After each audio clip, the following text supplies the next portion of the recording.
Welcome to On the Brink with Castle Island. On today's episode, we had the honor to speak to Alex Svanevik, the CEO of on-chain analytics firm Nansen.ai.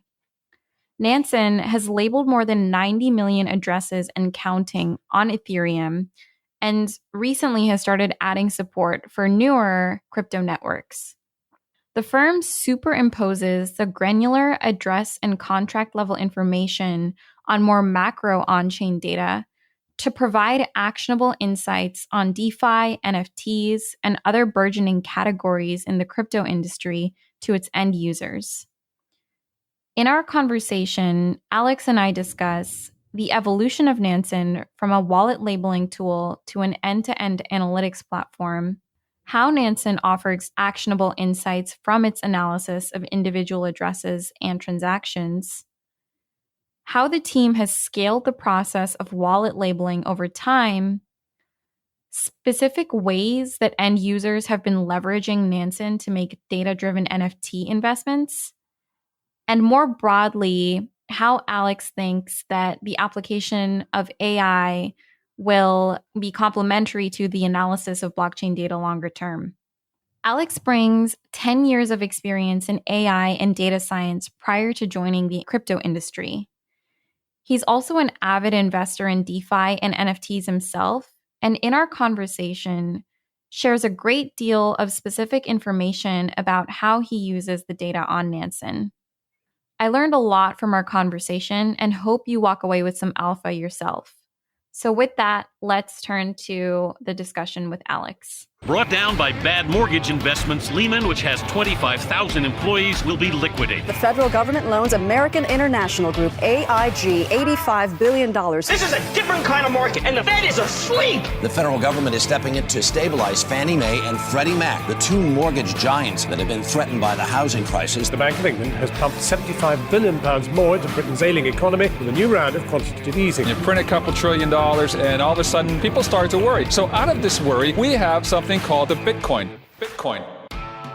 Hello, everyone. This is Ria from Castle Island Ventures, and I'm joined today by Alex Svanevik from Nansen.ai. Alex, thank you so much for joining us. It's great to have you on the podcast. Thanks for having me, Ria. Nice to be here. Awesome.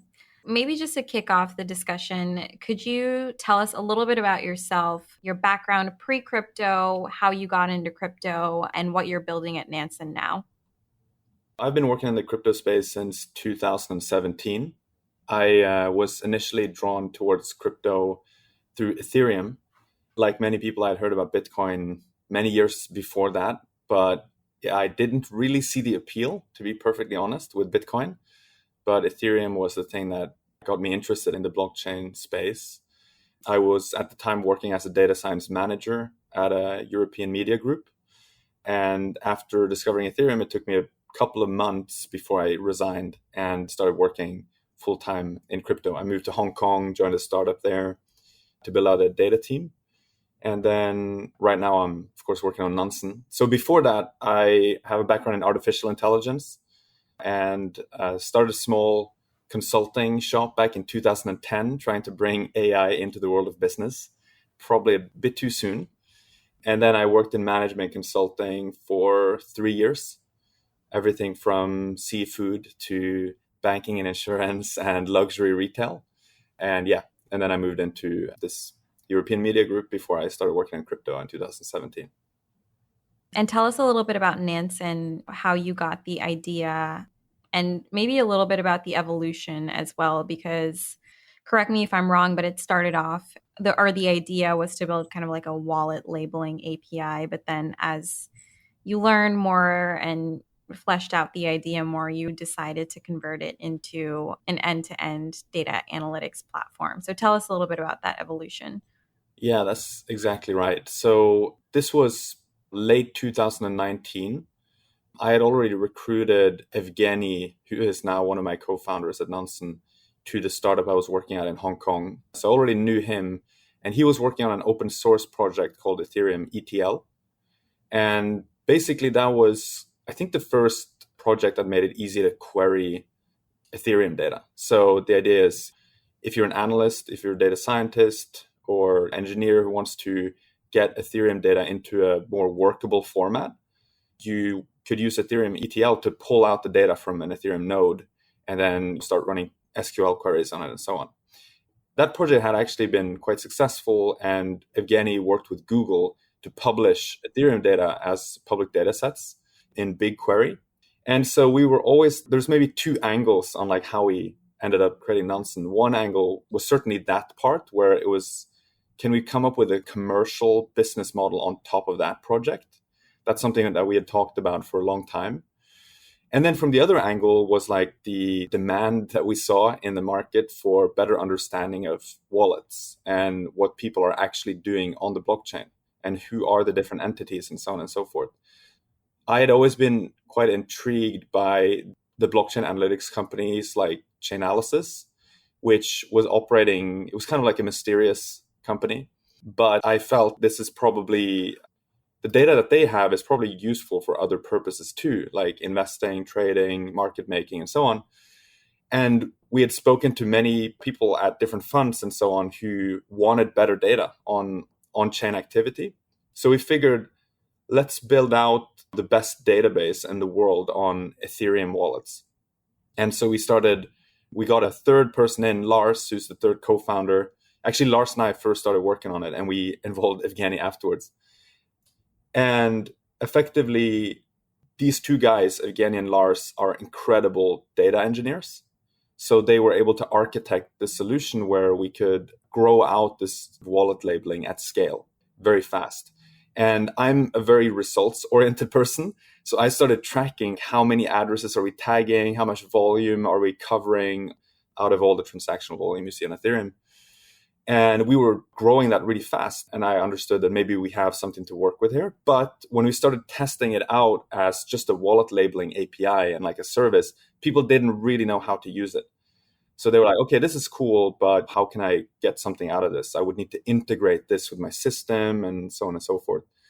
So what we said was, let's just combine this with the actual on-chain data. So let's just make one holistic analytics platform where not only do you get the vanilla on-chain data that you can pull out from a blockchain, which we would use Ethereum ETL for, again, is open source project, but you enrich that data with entity information and behavioral tags.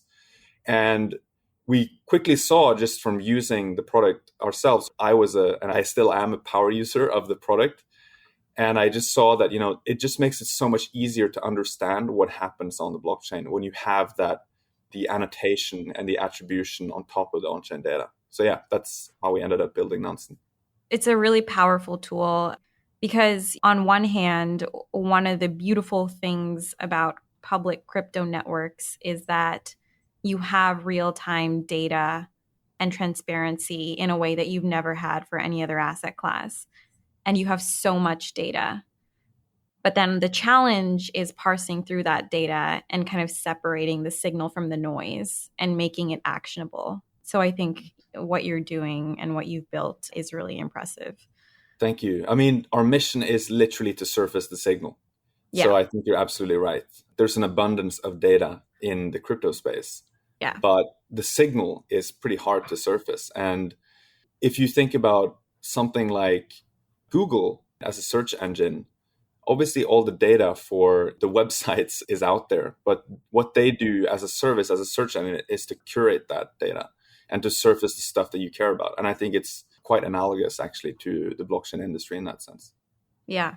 Going back to wallet labeling, how do you go about getting started on that process of labeling wallets, and how do you automate it so that over time that's not the bulk of your focus and you can focus on kind of extracting insights from that process?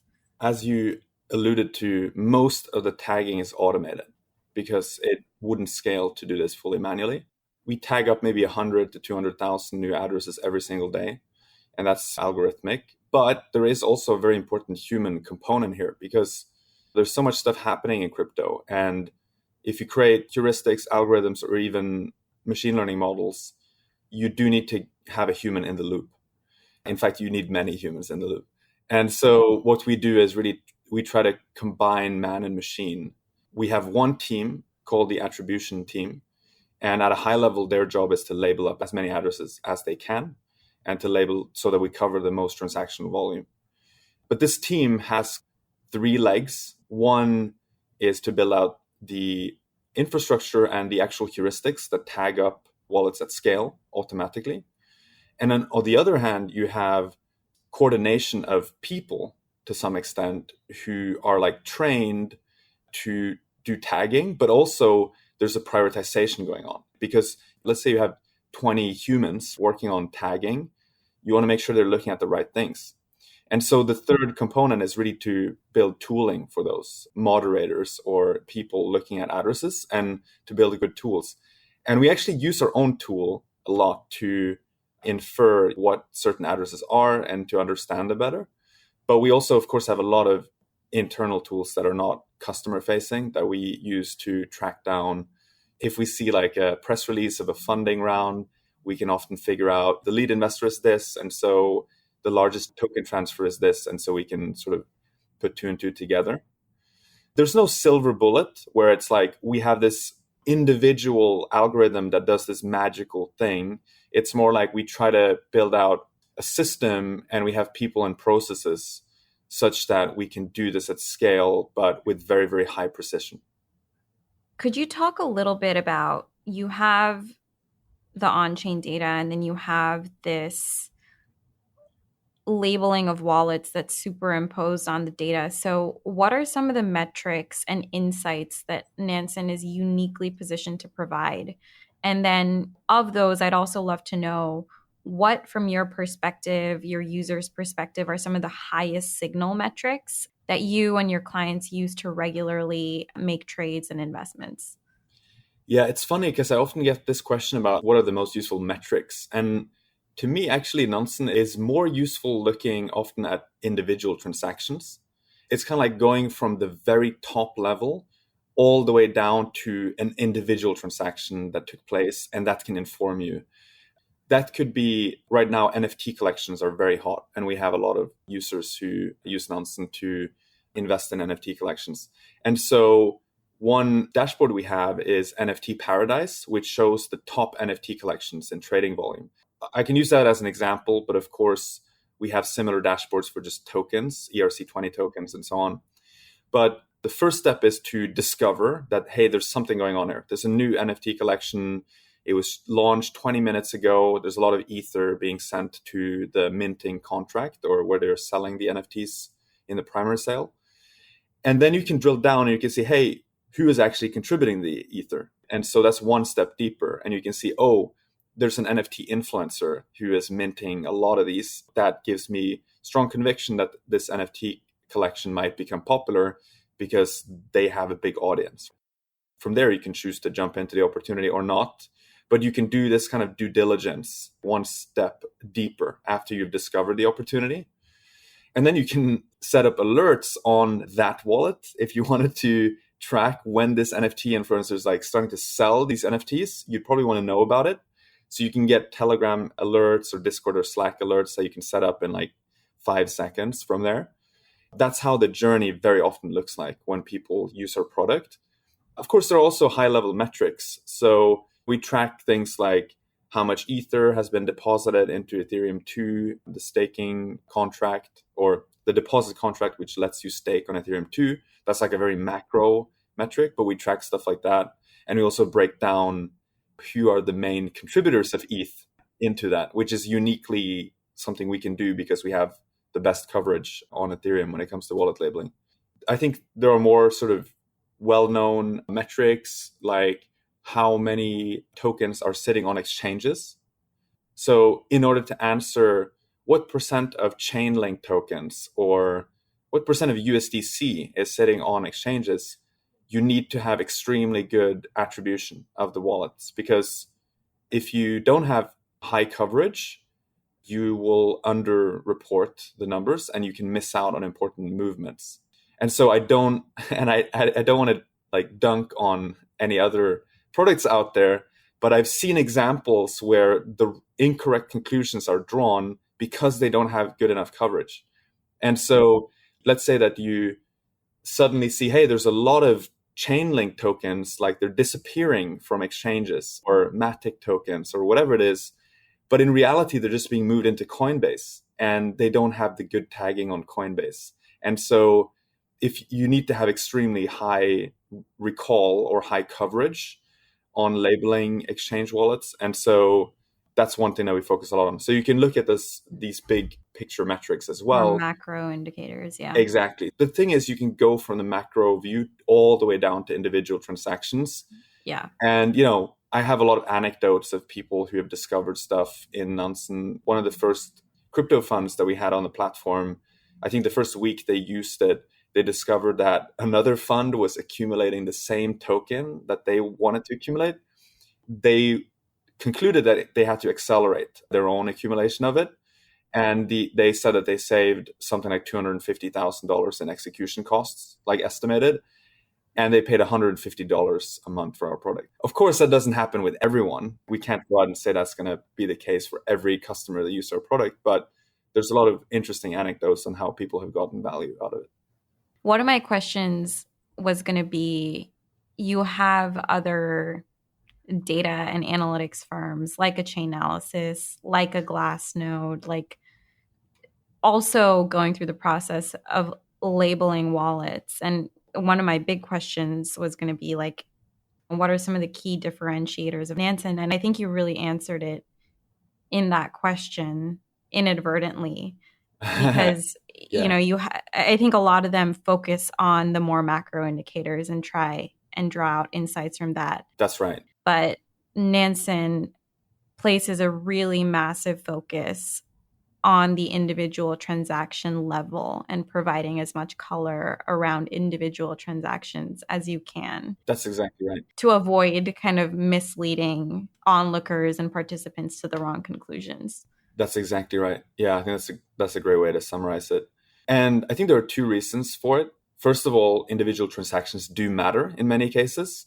And second of all, individual transactions have very strong narratives. And narratives are very important in crypto.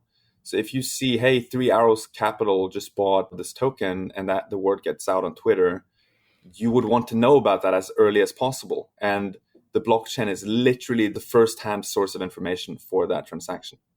So that's why I think individual transactions are actually really important. And maybe as such, Nansen is kind of like half blockchain analytics or on-chain analytics and half blockchain explorer as well. So we kind of sit maybe in between those two.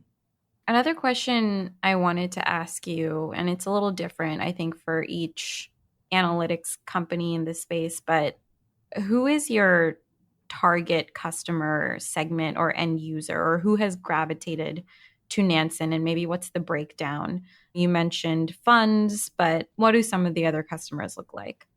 As I mentioned before, our mission is to surface the signal. And if you look at that in a bigger scheme of things, we really want crypto and decentralized finance to basically take over for traditional finance. We think this is really the future of finance, but that doesn't happen by itself. You need to push that vision forward, and you have to make it a reality. It won't just happen by itself. And we think one really important way that it happens is that if the pioneers in the space, if the people who are on the front line of like DeFi, NFTs, and so on, if those pioneers emerge as winners, we want to see them succeed, because they will reinvest in the space and they will also attract other people to join the crypto space. Mm-hmm. And so for us, it's important that we can help them surface a signal, because that's one very important way that they will emerge as winners. And so we focus a lot on the crypto natives. That's obviously a big difference between us and something like Chainalysis, which has similar tech, similar data to some extent, but they sell to a completely different customer segment. A lot of it is actually in the public sector, in which you probably know. So our customers are crypto investors. They are typically more sophisticated than the average. I don't say that just to flatter our customers, but it's just the way it works. We don't have a free product. It's all paid. We have a subscription-based business model. We have a lot of individual investors, whales. We also have most of the crypto funds out there, from the small ones to the absolute biggest ones. The market makers that are active in the space use our product, OTC desks. we have token listing teams from the biggest exchanges who use our product because they want to understand the trends, what's happening on the blockchain, which new tokens are getting traction, and so on and so forth. And yeah, so it's pretty much any pioneer, I would say, in the crypto space. And it's typically crypto natives. But we are building out an institutional team as well. And so that's also going to be crypto native at first, focused on institutional funds in the space. And then we will expand towards the sort of more crypto curious funds that maybe come from traditional finance. And then as more people enter this industry, we will hopefully be able to sort of shepherd them and provide them with high quality information and analytics as they make that journey. That makes sense. Yeah, it's been great to see more institutions and just mainstream non-crypto native firms take an interest. Prior to entering the crypto space, I was an equity research analyst, and it's been great to see more equity research sell-side teams take an interest in DeFi. I haven't seen a sell-side report on NFTs yet, but I'm sure it's coming soon. It's good to know that teams like yours will kind of be there to help guide them to the right information, because at least initially, I feel like they've been gravitating to the immediately available kind of free resources. But I think as they get more comfortable with the space, they'll be like, this is definitely something worth paying for that kind of gives us an edge relative to other teams. I would also say that it's not a coincidence that we have focused on the crypto natives first. I do think that that's actually a unique advantage we have right now because our customers are literally on the front line. They're the pioneers. They have really high expectations on our ability to tag up addresses, to support new blockchains, to add bespoke dashboards for certain DeFi protocols. And I think that's going to help us as we expand to the less crypto native segments, because we will have brought so much data and input from the pioneers. I think that's something that we really want to nurture. So I think we will always be a crypto native first product, but we do also want to make sure that it is a product that other customer segments can get value out of as well. And I think like the two will hopefully eventually, the lines will blur between the two. So Absolutely. I'm looking forward to that point in our future. So right now, Nansen provides data for Ethereum, Binance Smart Chain, and Polygon. Could you compare and contrast the ease of supporting these respective layer 1 and layer 2 networks, both from like a technical perspective as well as from a parsing signal from noise perspective? And then, like, is it vastly different or is it pretty similar across at least these three? So we have a chain evaluator framework, which is how we decide which chains we want to onboard. And the sort of short summary of that is cost benefit, as most other things. But on the cost side, for example, look at, is this chain Ethereum virtual machine based or not? Because if it is, it facilitates the onboarding significantly because we can reuse a lot of our technology. So Polygon and BSC are both EVM based. And so we can actually reuse a lot of our tech. And we're actually right now building out even more scalable EVM support so we can faster onboard any EVM chain. But there are many chains out there that are EVM based. So like Phantom, Ronin, Avalanche's C chain as well is EVM based. That's one point where we try to focus on the EVM chains first. The other reason for it is that those chains tend to have good bridges with Ethereum. And if they have good bridges, that means the users will very easily jump between them. And there's a higher chance that you're going to use Polygon than some other non-EVM based chain because you can continue using MetaMask and things like that. So it has a natural sort of overlap with users that are already our customers. But at a high level, we look at things like user feedback. Are people asking for this chain? And then we have strategic opportunity. Do we think that 3, 4, 5 years from now, this chain will have active usage? And then the cost component is also very important. Some things that come into play there are, I mean, I mentioned the EVM aspect before, which is mostly on the development cost. Do you have to write new code to parse out the data?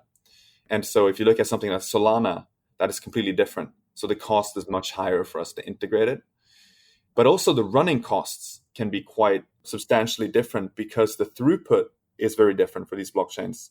So if you're supporting a blockchain that has like 15 transactions per second, that's very different from supporting one that has like 5,000 transactions per second in terms of how much data is generated.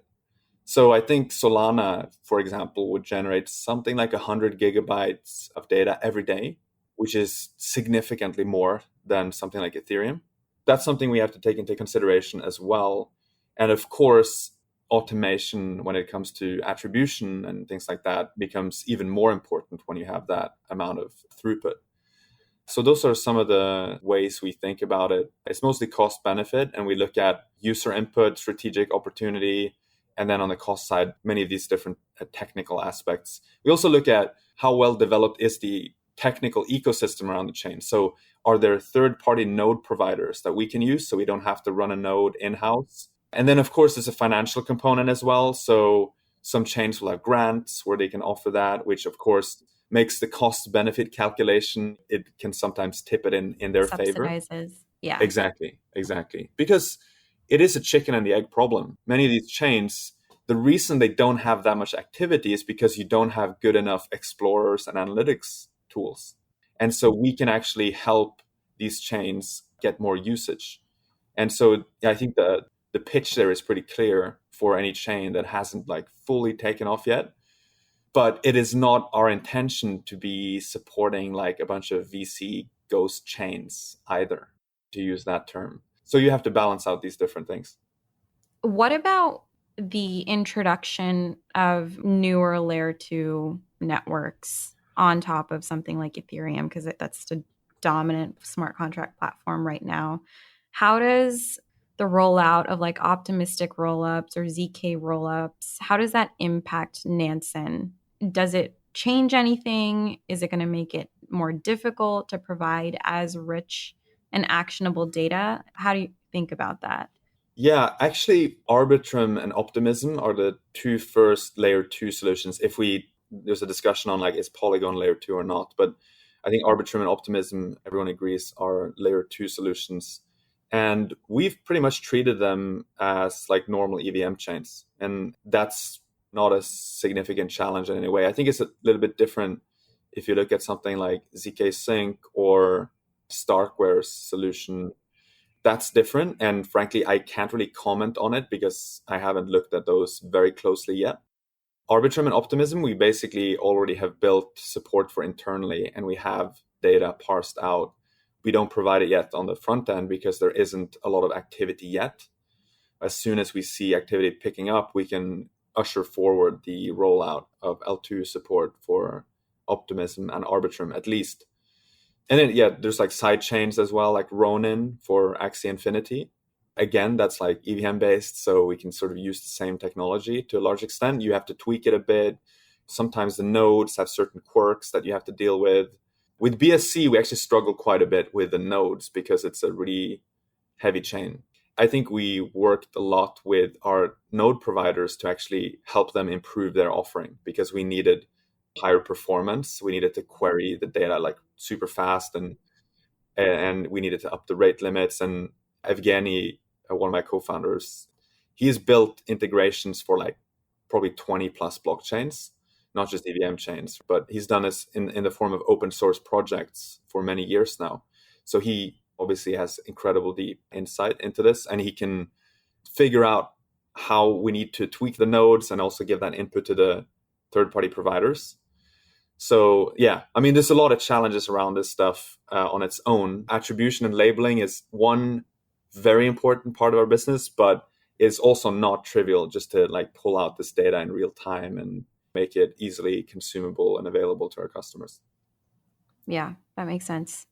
Another thing I wanted to ask you was, so it's Nansen.ai, and you obviously have a background in AI. How has that played a role to date in your strategy? And then longer term, And more broadly, how do you kind of see blockchain data and AI merging in a way that's beneficial? Anyone who has worked with AI, machine learning, data science, they know that the most important thing you have to do is build a strong foundation. So you need to invest in your data infrastructure. You need to have excellent data engineers. You need to make sure that you have really clean data, data pipelines with good QA processes and so on and so forth. So to date, I would say we have not even scratched the surface of what you can do with both machine learning and AI more broadly on blockchain data. We have done, of course, proofs of concepts. We have some cool stuff that's going to be, maybe we'll share something end of next week. But obviously pricing models for NFTs is like an obvious thing to do with machine learning. It's totally analogous to what Open Door does with pricing real estate, for example. That's one example. We already have some models in-house that actually perform surprisingly well, and we're going to refine them.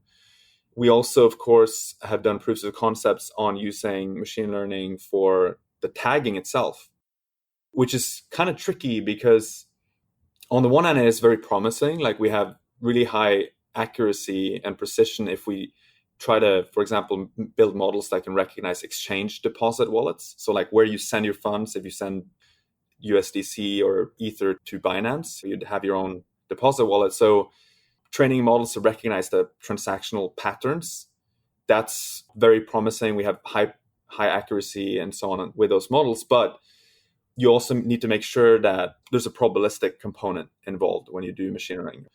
We haven't dedicated that much time yet to making use of these machine learning models and get the human in the loop and the moderators to actually sort of sign off on some of the predictions or monitor the quality and the performance. So I think most of the exciting stuff with machine learning is definitely ahead of us. And when I speak to like machine learning engineers and data scientists in interviews, people who want to work with us, I say this, and it's really true, that pretty much all the interesting challenges are still ahead of us. And this is a really great time to join our company because we have built a really solid foundation. Two of my co-founders are data engineers. I mean, not that many companies have that privilege. And I'm a data scientist myself. We are data people from the management level and down.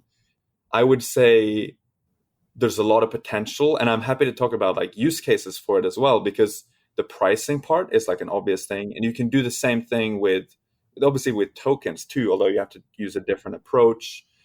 Evgeny and I in 2019 built a proof of concept like token recommender. So a recommender system, not like financial advice recommendations, but the same principles that Amazon would use to recommend items to you based on your purchase history. You can do the same thing with on-chain data and just say, if you bought 0x and Kyber tokens or whatever, then you're likely to also be interested in this other token. It's the exact same principle. And to do that, you would use collaborative filtering or other recommender systems to make those recommendations. And so I don't think that the way you get AI into blockchain is to like literally put the AI on the blockchain, which I've kind of seen some boil the ocean ICO white paper things trying to pitch. But using AI methods on on-chain data has a lot of potential. Right. And there's tons of applications that over the next 12 to 24 months, I think we're going to see many examples of this. Yeah, I think there's like a symbiotic relationship between the two. So I'm definitely excited to see what you come up with there. And the pricing model for NFTs is interesting, especially because I feel like price discovery in the NFT ecosystem is non-existent.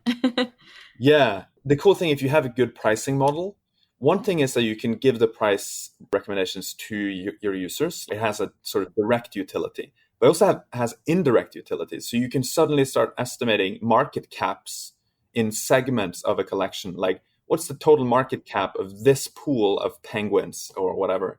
And you can also say, here's the value of your portfolio, instead of just saying, here's the floor price on all of them, or your last purchase price.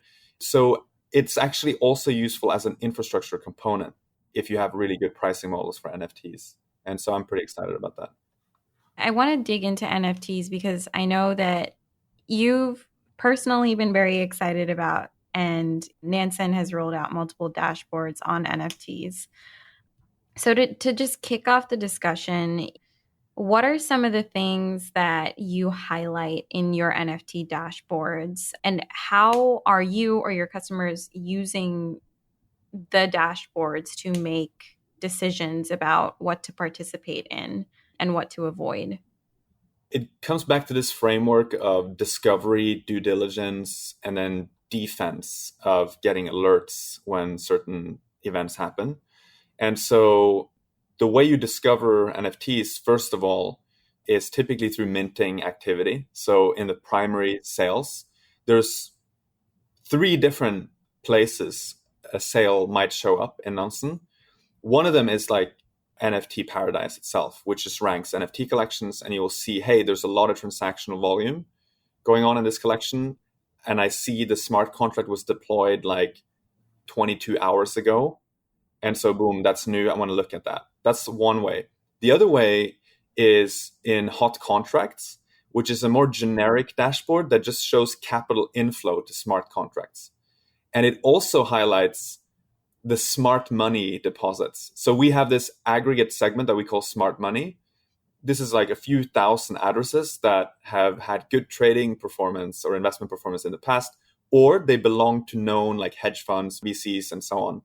And so we can see, hey, this smart contract has like $10 million inflow and 3 different smart money addresses put funds into it. That can immediately draw your attention to it. And sometimes NFT collections will pop up in that dashboard too. And the third place is in our gas tracker dashboard. When there's a lot of minting activity, that tends to spike the gas price on Ethereum because people go crazy trying to make sure they get into the round. You can see the spike, but you can also see what's the top address that's contributing to the spike. And often that's the NFT smart contract itself. So those are like 3 ways you discover the NFT collection. And I've done that myself. That's how I discovered hash masks, Bored Apes during the mint. And sadly, I sold all my Bored Apes too early. They would have been worth, I think, something like $5 million at this point. Yeah. I just held on to them. But yeah, so that's how you discover them. And then on the due diligence part, people typically, as I said before, try to figure out who else is putting funds into it. You also try to monitor how many unique addresses hold this collection. And of course, the higher, the better, because it means it's more distributed. And I think this is actually even a better metric than for normal ERC20 tokens, because typically it corresponds better, like more one-to-one with individual people. With tokens, like ERC20 tokens, you get a bit more noise because you can have exchange deposit addresses that hold funds. And so it's a little bit more noisy. But with NFT collections, typically there's a stronger correspondence between persons and addresses. And so if you see a collection like Bored Apes, when they flipped 5,000 addresses, that's like 50% of all the Bored Ape tokens that exist. And so it's really evenly distributed across the holders. CryptoPunks is still, I think, maybe 3,000 holders. So it's actually quite a lot lower, even if it's been around since 2017. And yeah, of course, the Pudgy Penguins, which I've been a fan of publicly. I only own 3, so I'm not shilling the Penguins. I just think it's funny. It's a fun collection with like lots of positive and friendly people in the community. And they're just super cute. Yeah, and also very cute. That's the fundamental value in those NFTs, right. Of course. So they're like close to hitting that tipping point of like 50%, where there's 8,888 tokens, and like if you hit 4,444 addresses, that's like 50% distribution, right? Based on what you've seen, is a smart money that is very active in DeFi? Is there like an overlap between the smart money in DeFi and the smart money in NFTs, or has it been an entirely new group of smart participants? That's an excellent question. We actually wrote a research piece on this. Oh, amazing. Because I think it's something that many people wonder about. Anecdotally, I think the groups are quite distinct. If I think about people I speak with and so on, like, it's definitely true that you have people who do not care about anything other than NFTs. And actually, I would say there's more and more. I like to say that DeFi brings the capital and NFTs bring the people. And I think a lot of the people who are interested in finance and they engage with DeFi. But if you go out and talk to like a random person on the street, they don't care about finance. But they do care about art, entertainment, music, gaming, all these different things. And that's why NFTs appeal to them. And so you have people who come from, they've been trading like Counter-Strike items or like World of Warcraft items in the auction house. And they're like, wow, NFTs are really cool. It just clicks. Yeah. Yeah. They get it, right? Like you don't have to convince them. They just can't get drawn towards it. And then you have other people who are just, they like the aesthetics. They like to support artists. So I think on the first part, anecdotally, there's some degree of distinction. There are people who are only interested in NFTs. I think it's also true the flip side. There are some DeFi folks who are a bit more like, I don't know if rational is the right word, but more like they care about things like cash flow, yields, returns, and they have no interest in the sort of like aesthetics. More fundamental driven. Yeah. Exactly, like the community aspect. But I think more and more I see people in that camp also getting it with NFTs. And I also feel there's almost a bit of an analogy to the way traditional finance people think about crypto. I think sometimes some of the DeFi people, that's how they think about NFTs. It's sort of like in the beginning, they think it's just silly. They don't get it. And then there's something that clicks and they're like, hey, there's something bigger here than just silly JPEGs, right? There's something more to it. And then they get it. But yeah, so that's the anecdotal side. On the data side, there is definitely overlap between highly active DEX traders, for example, which we looked at and we tag up, and then highly active NFT collectors. And I think there are some practical reasons for it. As you use, say, MetaMask and stuff like that, it's natural that you also know how to use Uniswap. So there is some overlap in activity there, maybe a bit more than we expected. I don't have the numbers in front of me, but I think if you Google for something like Nansen DeFi NFT overlap or something, I think you'll find the research piece. Young and Paul, two researchers in our team, looked into this, and they literally just looked at addresses that are active in NFT trading and at different activity levels. Some are highly active, some are just a bit active. And the same thing on like the DEX trading side. How much do you trade? Are you a heavy DEX trader or an elite DEX trader, as we call top ones? Or are you just sort of like a more casual DEX trader? We have a matrix where you can see the overlap between those two different behavioral segments. And something that I think I and a lot of people are curious about is you have a lot of obviously individual people participating in NFTs, individual whales. But what about funds? Have many funds been really involved and like aped into different NFT collections? Yeah, more and more. We have funds who have come to us asking us if we can help them with basically procurement of NFTs. So I obviously can't reveal names, but yeah. These are big funds that are seriously looking at NFTs. They need advice on basically the whole journey. So NFTs in this sense are a bit more like acquiring real estate than they are like acquiring crypto, because you need to figure out what collection should you be looking at. And then within that collection, what are the items that we believe will retain value or be rare exactly? Like, what does the market think about white hair punks, for example, or trippy fur bored apes? You need to have some domain knowledge about the different collections. And then, so let's say you figure out, hey, you want to buy these pieces. Well, most likely those pieces are not for sale. Only a small fraction of NFTs will be listed on, say, OpenSea or other platforms. So is there a way we could reach out to them and actually get in touch with the owner? And so that's where Nansen becomes very important again, because we have a really good overview of the different owners. In that sense, it actually becomes quite useful for OTC purposes.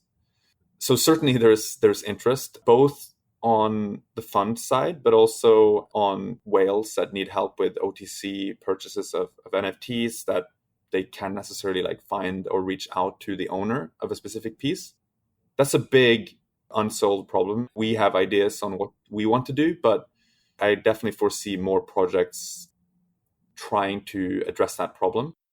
You also see other examples of very sophisticated executions of purchases where you can see, I think Ivan from Dragonfly was helping someone make a large, basically sweep the floor, as you call it. You sort of batch purchase NFTs, so you can't be front run. You try to buy them all in one go. For now, a lot of bespoke tools have to be built to make those transactions, but clearly those are going to get productized, I think. And so I think funds, if they want to go big into NFTs, they will be making use of those kinds of tools as well. And of course, there's a Visa purchase of CryptoPunk, which many of the listeners will know about. This is definitely being looked at from big funds, and it's not only an individual market anymore. It's definitely also has interest from large players and funds out there. I think that's very validating. And I think as that happens, we'll also see the blurring of lines between NFTs and DeFi, because those tools will be built out to cater to the more institutional fund crowd that needs tools like that to participate and do what they really need to do for it to have an impact based on the amount of capital they have. That's right. I think there's also an interesting discussion on the regulatory aspects of NFTs. And so I'm not a lawyer, so I don't want to make any strong statements here. But I think in many jurisdictions, NFTs fall outside of both securities regulations and also outside of, for example, here in Singapore, we have digital payment tokens regulations. At least as far as I understand, having spoken to a few different law firms, NFTs do generally not fall under any of those. And so that makes it, I think, also more attractive for startups to build solutions for it, because you have a bit more room to create interesting applications without worrying too much about the regulatory aspects, and also investors who want to engage with it. So I think there's a kind of like, we often say that crypto has a bit of regulatory arbitrage versus traditional finance. I think NFTs have a bit of regulatory arbitrage versus the rest of crypto. Yeah. So I think that's maybe another reason why some institutions are getting more interested in NFTs as well. So we only have a few minutes here, so I want to get your thoughts on just the broader data space. How do you think about crypto data and analytics longer term? Do you think there's going to be many providers that are really good at their specific niche, or do you foresee continuation of consolidation and M&A, either by different data companies that kind of merge together, or by crypto exchange and brokerage type businesses that end up leveraging data and analytics as a value add for their customers? So I'm 100% sure there's going to be a lot of M&A activity. I don't think Chainalysis has raised hundreds of millions of dollars to run Super Bowl ads.